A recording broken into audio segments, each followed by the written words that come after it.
बघा आपण राजकीय पक्ष पद्धती या बघितल्या. यामध्ये एक पक्ष पद्धती, द्विपक्ष पद्धती आणि बहुपक्ष पद्धती. तर आता आपल्याला बघायचंय की हे जे राजकीय पक्ष आहेत या राजकीय पक्षांचे दोन प्रकार हे मानले जातात. एक राष्ट्रीय पक्ष आणि दुसरा प्रादेशिक पक्ष. मग कशाला राष्ट्रीय पक्ष म्हणायचं किंवा प्रादेशिक पक्षाची संकल्पना ही आपल्याला काय मानता येईल? तर साधारणतः 4 किंवा 4 पेक्षा अधिक घटक राज्यांमध्ये सक्रिय असणाऱ्या राजकीय पक्षाला राष्ट्रीय पक्ष असं म्हटलं गेलेलं आपल्याला दिसून येतं. किंवा आपण म्हणू शकतो लोकसभा आणि विधानसभेच्या निवडणुकीमध्ये 6% वैध मतं मिळवणं ज्या पक्षाला शक्य झालेला आहे तो पक्ष राष्ट्रीय पक्ष म्हणून ओळखला जातो. किंवा लोकसभाचे जो मतदारसंघ आहे या मतदारसंघाच्या 2% मतदारसंघातून किमान 3 राज्यातून उमेदवार निवडून येणं आवश्यक आहे. किंवा आपण सुटसुटीत व्याख्या काय सांगितली तर 4 पेक्षा अधिक घटक राज्यांमध्ये सक्रिय असणाऱ्या राजकीय पक्षाला राष्ट्रीय पक्ष असं संबोधलं गेलेलं आपल्याला दिसून येतं. उदाहरणार्थ काँग्रेस असेल, भारतीय जनता पक्ष असेल, तृणमूल काँग्रेस असेल यासारखे पक्ष हे राजकीय पक्ष प्रामुख्यानं राष्ट्रीय पक्ष म्हणून ओळखले जातात. तर प्रादेशिक पक्ष हे आपण कशाला म्हणतो तर त्या घटक राज्यामध्ये सक्रिय असणारा जो राजकीय पक्ष आहे या राजकीय पक्षाला प्रादेशिक पक्ष किंवा त्या घटक राज्यातील स्थानिक पक्ष या नावाने ओळखला जातो. म्हणजे एखाद्या घटक राज्यामध्ये सक्रिय असणारा जो प्रादेशिक पक्ष आहे किंवा जो पक्ष आहे या पक्षाला काय म्हटलं जातं? प्रादेशिक पक्ष असं म्हटलं गेलेलं आपल्याला दिसून येतं. किंवा लोकसभा आणि विधानसभेच्या निवडणुकीत किमान 6% मतं मिळवणं ज्या पक्षाला शक्य झालेला आहे तो पक्ष प्रादेशिक पक्ष म्हणून ओळखला जातो. म्हणजे जे राजकीय पक्ष आहेत या राजकीय पक्षांचे 2 प्रकार आहेत. एक राष्ट्रीय पक्ष, त्याचा आपण थोडक्यात काय सांगू शकतो तर 4 किंवा 4 पेक्षा जास्त घटक राज्यांमध्ये सक्रिय असणारा पक्ष. आणि प्रादेशिक पक्ष किंवा त्याला आपण राज्यस्तरीय पक्ष असं म्हणतो. याला काय म्हटलं जातं तर प्रामुख्यानं प्रादेशिक पक्ष की जो त्या त्या घटक राज्यापुरता मर्यादित आहे अशा पक्षाला आपण काय म्हणत असतो तर प्रादेशिक पक्ष, राज्यस्तरीय पक्ष या नावाने ओळखलं जातो. या अनुषंगाने आपल्याला या आपल्या पाठ्यपुस्तकात 7 प्रादेशिक पक्ष दिलेले आहेत. त्या प्रादेशिक पक्षांची स्थापना असेल, ध्येय धोरण असतील, उद्दिष्ट असतील ही आपल्याला अनुषंगाने बघायची आहे. त्यातला जो पहिला पक्ष आहे तो पक्ष म्हणजे भारतीय राष्ट्रीय काँग्रेस किंवा आपण त्याला फक्त काँग्रेस पक्ष असं देखील म्हणतो.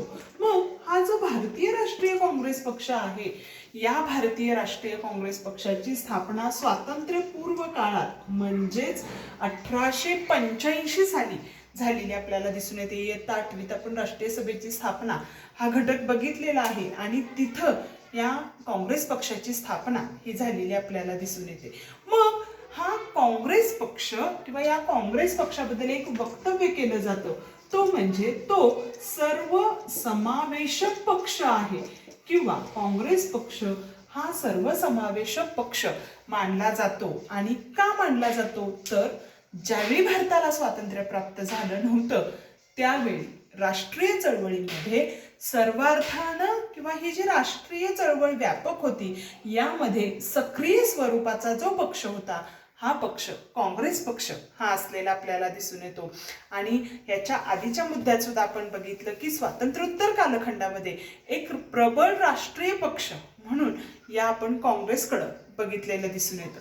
मग हा जो काँग्रेस पक्ष आहे या काँग्रेस पक्षानं धर्मनिरपेक्षता, सर्वांगीण विकास, त्यानंतर जो दुर्बल घटक आहे आणि जो अल्पसंख्याक समाज आहे यांच्यासाठी समान हक्क आणि समाज कल्याण यासारखी धोरणं ही या काँग्रेस पक्षाची आहेत. बघा पहिला मुद्दा आपण बघितला काँग्रेस हा 1885 साली स्थापन झालेला भारतातला पक्ष या पक्षाचं महत्त्वाचं वैशिष्ट्य म्हणजे या पक्षाला सर्वसमावेशक पक्ष मानला जातो. का मानला जातो? तर ज्यावेळी भारतीय स्वातंत्र्याची चळवळ सुरू होती त्यावेळी कार्यरत असणारा पक्ष म्हणून या काँग्रेस पक्षाकडे पाहिलं गेलेलं दिसून येतं. आणि धर्मनिरपेक्षता, सर्वांगीण विकास, दुर्बल घटक आणि अल्पसंख्याक या वर्गासाठी समान हक्क देणं आणि यानुसारच प्रामुख्यानं हेच धोरण सुरुवातीपासून या राष्ट्रीय पक्षाचं असलेलं आपल्याला दिसून येतं. लोकशाही, समाजवादी, आंतरराष्ट्रीय शांतता, समता या गोष्टींवरती या पक्षाचा विश्वास हा होता. बघा, 3 मुद्दे यात महत्त्वाचे आहेत. एक, या पक्षाची स्थापना ही केव्हा झाली? तर 1885 साली काँग्रेस पक्षाची स्थापना झाली. हा पक्ष सर्वसमावेशक पक्ष मानला जातो. का मानला जातो? तर भारतीय स्वातंत्र्य चळवळीमध्ये त्याचं योगदान हे महत्त्वाचं मानलं जातं. दुसरा मुद्दा आपल्याला काय सांगता येईल? तर या पक्षाचं धोरण हे कोणतं आहे?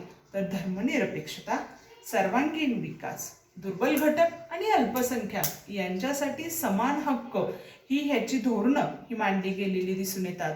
तर लोकशाही, समाजवाद, आंतरराष्ट्रीय शांतता आणि सामाजिक समता या गोष्टींना किंवा या गोष्टींवरती या पक्षाचा विश्वास हा असलेला आपल्याला दिसून येतो. आणि म्हणून एक प्रबळ पक्ष म्हणून स्वातंत्र्योत्तर कालखंडामध्ये या काँग्रेस पक्षाला महत्त्व हे आलेला दिसून येतं. त्यानंतर दुसरा जो पक्ष आहे तो म्हणजे भारतीय कम्युनिस्ट पक्ष, की जो 2 विभागात विभागला गेलेला आपल्याला दिसून येतो.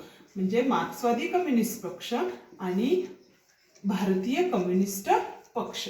मग हा जो भारतीय कम्युनिस्ट पक्ष आहे या पक्षाविषयी आपल्याला काय सांगता येईल?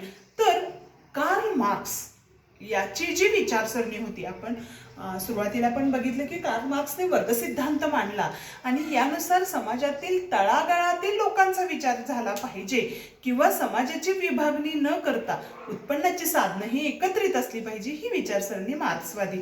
आणि या मार्क्सवादी विचारसरणीवर आधारित असणारा हा जो पक्ष आहे या पक्षाची स्थापना 1925 साली करण्यात आलेली दिसून येते आणि हा भारतातला जुना पक्ष म्हणून मानला गेलेला दिसून येतो. मग या कम्युनिस्ट पक्षाचं वैशिष्ट्य कोणतं? तर मार्क्सच्या विचारावर आधारित असल्यामुळं कष्टकरी, शेतकरी, कामगार यांच्या हितासाठी कार्य करणं हे या पक्षाचं महत्त्वाचं उद्दिष्ट हे असलेलं दिसून येतं. आणि या पक्षानं जे भांडवलशाही आहे या भांडवलशाहीला विरोध हा केलेला दिसून येतो. म्हणजे जसं मार्क्सनं सांगितलं अहिरे नाहिरे वर्ग सिद्धांत, तसंच या पक्षानं भांडवलशाहीला विरोध हा केलेला दिसून येतो. आणि 1962च्या सुमारास चीन आणि सोव्हिएत रशिया यांच्यामध्ये किंवा या देशांनी, या सोव्हिएत युनियन किंवा चीन या देशांनी साम्यवादी विचारसरणीचा नेतृत्व हे केलं आणि यातूनच भारतीय कम्युनिस्ट पक्ष हा जो निर्माण झाला होता त्यात फूट पडली आणि त्यातून भारतीय कम्युनिस्ट पक्ष मार्क्सवादी हा पक्ष वेगळा निर्माण झालेला दिसून येतो. बघा, या पक्षाविषयी आपण कशी माहिती सांगू शकतो? तर एक, हा जो पक्ष आहे हा पक्ष कुणाच्या विचारसरणीवर आधारित आहे? तर मार्क्सवादी विचारसरणीवर आधारित असणारा महत्त्वाचा राजकीय पक्ष हा मानला गेलेला आपल्याला दिसून येतो. 2, या पक्षाची स्थापना 1925 साली करण्यात आली. 3, मजूर, शेतकरी आणि कष्टकरी यांचा एकत्रितरित्या विचार करणारा पक्ष म्हणून हा कम्युनिस्ट पक्ष ओळखला गेलेला दिसून येतो. आणि या पक्षानं भांडवलशाहीला विरोध केला. मात्र याच्या आधी मी आधी सांगितलं की या पक्षाचं विभाजन झालं आणि मार्क्सवादी कम्युनिस्ट पक्ष आणि भारतीय कम्युनिस्ट पक्ष असे 2 पक्ष निर्माण झाले. का? तर 1925च्या सुमारास चीन आणि सोव्हिएत युनियन या दोन्ही देशांमध्ये किंवा या दोन्ही देशांपैकी कुणाचं नेतृत्व आपण स्वीकारायचं याबाबत एकमत निर्माण झालं नाही आणि यामुळेच खऱ्या अर्थानं मतभिन्नता निर्माण होऊन भारतीय कम्युनिस्ट पक्षामध्ये मतभेद हा निर्माण झाला आणि या मतभेदातूनच भारतीय कम्युनिस्ट पक्षाचं विभाजन भारतीय मार्क्सवादी कम्युनिस्ट पक्ष यांच्यामध्ये 2 विभाग हे निर्माण झालेले दिसून येतात. बघा आपण दोन पक्ष बघितले, एक भारतीय राष्ट्रीय काँग्रेस आणि दोन भारतीय कम्युनिस्ट पक्ष. त्यानंतर तिसरा जो आहे की जो आत्ताही सत्तेवरती आहे तो म्हणजे भारतीय जनता पक्ष, ज्यालाच आपण BJP असं देखील म्हणतो. मग हा जो भारतीय जनता पक्ष आहे हा सुद्धा भारतातला एक महत्वाचा पक्ष हा मानला गेलेला दिसून येतो. मग हा जो पक्ष आहे या पक्षाची स्थापना ही कशी झाली तर त्याला दोन टप्पे आहेत. सुरुवातीला भारतीय जनसंघ नावाचा संघटना ही 1951 साली भारतात निर्माण झाली आणि ही 1951 साली जो भारतीय जनसंघ होता त्याचंच रूपांतर 1977 साली भारतीय जनता पक्ष यामध्ये झालेला आपल्याला दिसून येतं. म्हणजे भारतीय जनता पक्षाचे स्थित्यंतरही दोन मध्ये आहेत. एक, सुरुवातीला भारतीय जनसंघाची स्थापना 1951 साली झाली, कालांतराने 1977 साली त्याचंच रूपांतर भारतीय जनता पक्षात झालेलं आपल्याला दिसून येतं. मग हा जो भारतीय जनता पक्ष आहे या भारतीय जनता पक्षामध्ये प्रामुख्यानं 1980 मध्ये याच्यात बदल झाला आणि 1980 साली खऱ्या अर्थानं हा जो पक्ष आहे या पक्षाला भारतीय जनता पक्ष या नावाने ओळखलं गेलेलं दिसून येतं. आणि यानुसारच भारतीय संस्कृती आणि परंपरा यांचं जतन हे केलं पाहिजे ही भूमिका ही या पक्षाची आहे. आणि आर्थिक सुधारणा ह्या देखील यात महत्त्वाच्या मानल्या जातात. म्हणजे भारतीय जनता पक्षाची स्थित्यंतर सुरुवातीला भारतीय जनसंघ हा निर्माण करण्यात आला. 1977 साली तो केवळ काय झाला तर जनता पक्ष या नावाने ओळखला गेला आणि त्याचंच रूपांतर पुन्हा राष्ट्रीय पक्ष म्हणून 1980 साली करण्यात आलं. आणि यातून 1980 साली स्थापन झालेला हा जो भारतीय जनता पक्ष आहे या पक्षानं भारतीय संस्कृती आणि भारतीय परंपरा यांचं जतन करून आर्थिक सुधारणा आपल्या देशाची केली पाहिजे यावरती भर हा देण्यात आला. बघा तिन्ही पक्ष हे प्रत्येक पक्षाची विचारसरणी ही भिन्न असलेली दिसून येते. त्यानंतर आपल्याला चौथा जो पक्ष बघायचा आहे तो म्हणजे भारतीय कम्युनिस्ट. फक्त यातलाच काय आहे तो मार्क्सवादी कम्युनिस्ट पक्ष. मग हा जो मार्क्सवादी कम्युनिस्ट पक्ष आहे या पक्षाचं वैशिष्ट्य हे आपल्याला कसं सांगता येईल तर समाजवाद, धर्मनिरपेक्षता आणि लोकशाही या तीन तत्वांचा पुरस्कार केला. बघा या पक्षाला भारतीय कम्युनिस्ट पक्षामध्ये मार्क्सवादाला महत्त्व देण्यात आलं तर मार्क्सवादी कम्युनिस्ट पक्षामध्ये एक समाजवाद, धर्मनिरपेक्षता